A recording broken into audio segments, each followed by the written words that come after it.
I was drugged and roped by my uncle. He planned it for a very long time. Initially, everyone in the family cut off ties with him.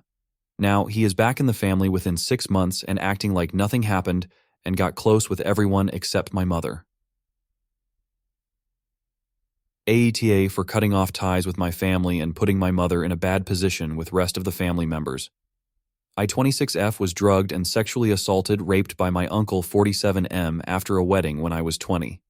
Backstory: my mom's half-brother, Mike, was like a father figure to me my whole life.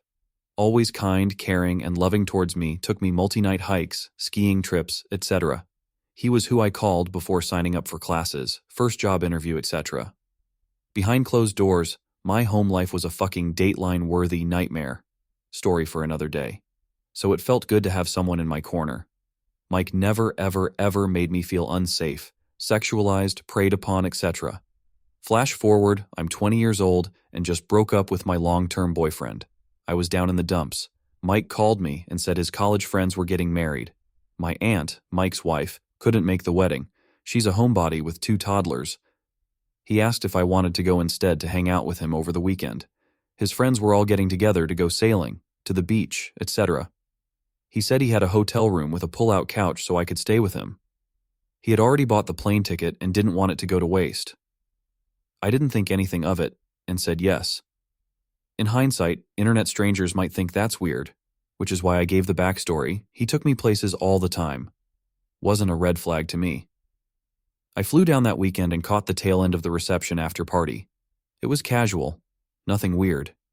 He brought me 3 to 4 drinks over the course of like 4 hours, and the next thing I know, I wake up naked in bed, unable to physically move, drifting in and out of consciousness, and he's trying to have sex with me.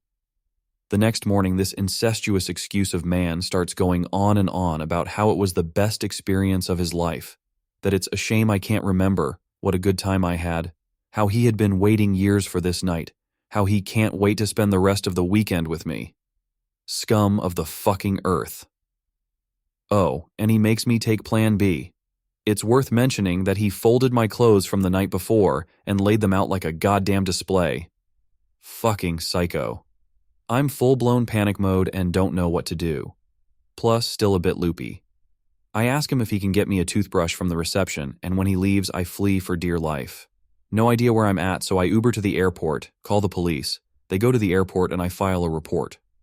The police told me it would be my word against his, and that it was weird that I got a hotel room with my uncle. They handed me a crisis hotline number and wished me luck. I was putting myself through college, poor as hell, and didn't have enough money to fly home early. A construction worker saw me crying at the Delta counter and paid for my plane ticket home. He didn't speak English and refused to give me his info to pay him back.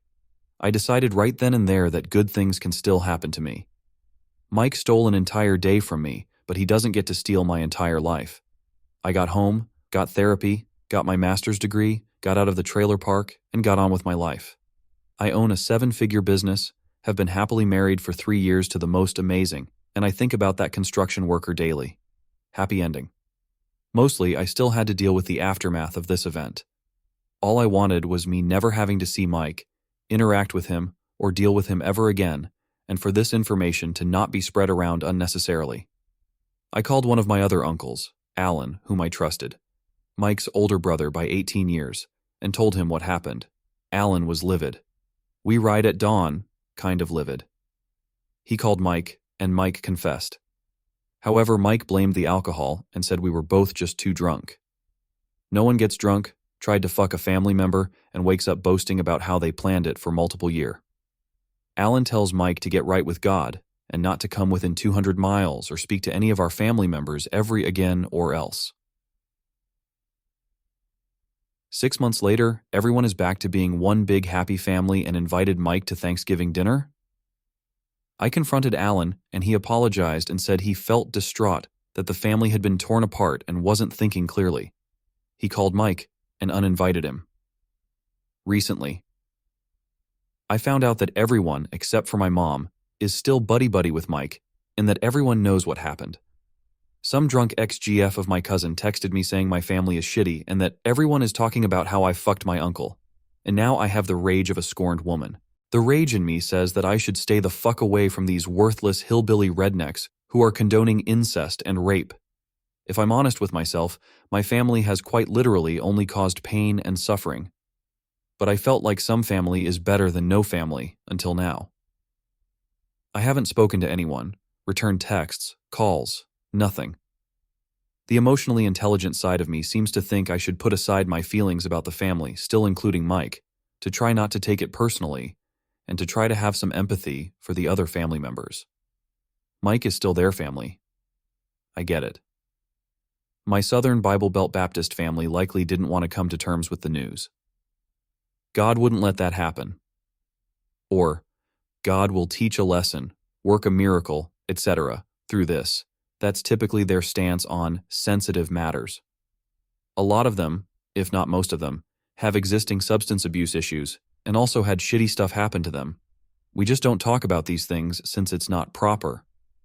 My biggest conundrum is that I feel so bad that my mom knows about this, and I don't want to make things hard on her since she is really involved with the family. Except for Mike, of course. I have a great relationship with her, see her frequently, and talk to her every day.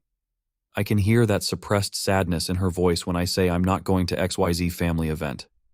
So now I fucking guilty and like I'm being dramatic about the whole ordeal. AITA for cutting ties? Please be kind. It's been a long 5 years. I'm doing the best I can. I was friends with benefits with a guy when I was 19. Recently I found out that my sister was getting married to the same person. I told her that guy was a red flag and told her about our hookups. Initially she was devastated and called off the engagement. But now, they are back together, and my sister is accusing me of sabotaging her marriage. My family has cut me off, and calling me slut. AITA for warning my sister? I 19F come from a super religious family where everyone marries fast through matchmakers. I'm the black sheep because I left religion and started dating casually. My sister Marie, 25F, is the family favorite. Beautiful, smart, outgoing, but she struggled to find a husband. After a string of failed matches, she finally got engaged last month to Christopher, 30M. Everyone was relieved because she'd been trying for so long. I was happy for her, until I met the fiancé. Christopher and I hooked up last year. For context, the age gap between us isn't the issue, so please don't bring it up. We met at a party, and despite being religious, he's divorced and didn't seem concerned about staying pure. We hooked up 5 times. He was my first everything. Kiss, hook up, all of it. After the 5th time, he said he was falling for me, but I wasn't looking for anything serious, so I ended things before it got too complicated.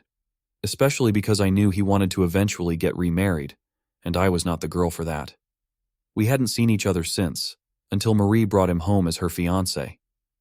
The second we locked eyes, I knew we were both thinking, oh shit. Later that night, Christopher pulled me aside, begging me not to tell Marie. He said it meant nothing, it was in the past, and telling her would only ruin her happiness. He texted and called me for a week, saying how much Marie had been through and how I'd destroy her life if I told her. I kept my mouth shut at first. I didn't want to hurt her. But the guilt was eating me alive, like I was watching her walk into a disaster. I felt like she deserved to know. So, I told her. At first, Marie didn't believe me.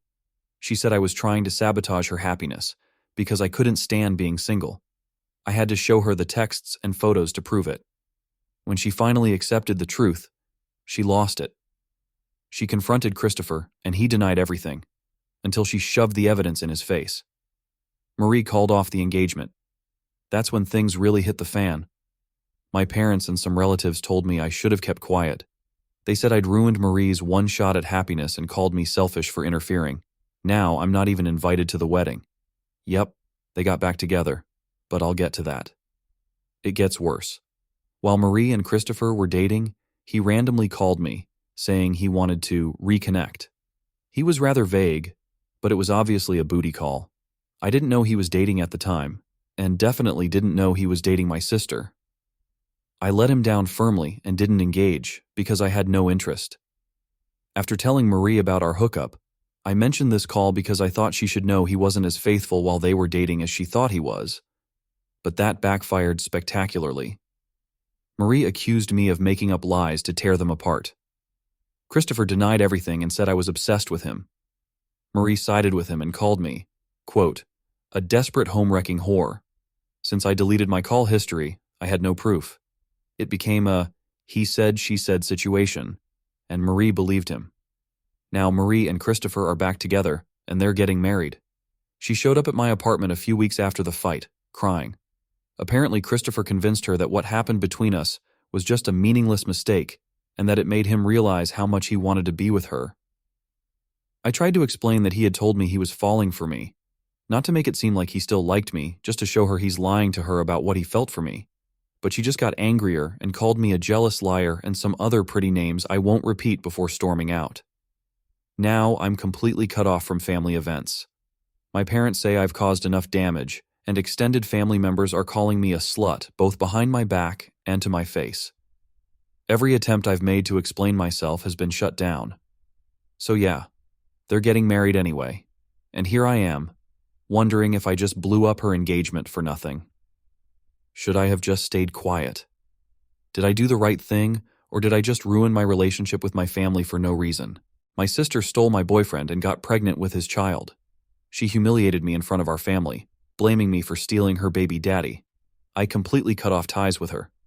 Now, after 7 years, he left her for another girl. Now, she is broke and homeless with no job. My sister says she loves me and misses me and wants to reconnect. She is asking me to let her live in my house after 7 years of no contact. My family is saying to forgive her and help her. AITA for refusing to help my sister? My sister 26F and I 27F have not spoken in 7 years after she got pregnant with my then-boyfriend's child. I had been dating him for 5 years and he had talked about us getting married, which my sister knew. She told me about their affair publicly, and did so in a way that made it seem like she was trying to paint me as some awful person for being with her unborn child's father, instead of acknowledging the fact he was my partner who she slept with. He called it off with her after I broke up with him, and he wanted me back. My sister then wanted to make amends, and I told both of them I never wanted to see their faces again. My sister tried to play the family card and the innocent child, her baby card. Then she tried to play the we have shitty parents card, claiming we needed each other. I told her I didn't need another terrible person in my life, and she was as dead to me as our parents are. Our aunt was someone who did look out for us when she realized we had shitty parents. She wasn't very involved, but was the only family we really had. She hated what happened between us, but never said much about it. My sister and ex got back together, and they had another kid, and stayed together until last year or something. He ended up fucking her over and leaving her without a place to stay. She was also dumb to rely entirely on him. She lost her job during this too. She reached out to our aunt to find out if I could help her. My aunt told me my sister was homeless, jobless, and her kids had nothing going for them. I told her it wasn't my problem. In response, I got a voicemail my aunt forwarded on of my sister crying and apologizing and saying she really loves and misses me, and she hates that she hurt me, and she needs me more than ever, and she just wants her big sister right now because her life's a mess. I told my aunt it wasn't my problem anymore. My aunt dug deep to try and change my mind, and she has told me multiple times I should step up as a sister. I told her I have no plans to help that backstabber. My aunt said we were all each other had for years, and that should count for something. I told her it should have, but didn't. My aunt pointed out, I'm engaged to a wonderful guy, and we're doing well for ourselves and have built a nice life together, and I should reconcile with my sister and do better. I encouraged her to help my backstabber of a sister instead of trying to make me do it since she never wronged her, and she's actually concerned about her. I told her it would be far more helpful. My aunt told me I sounded like our parents, and I told her if I was like our parents, my sister would never have thought for a single second she could even try to reach out to me. My aunt made it clear she thought less of me for my stance. AITA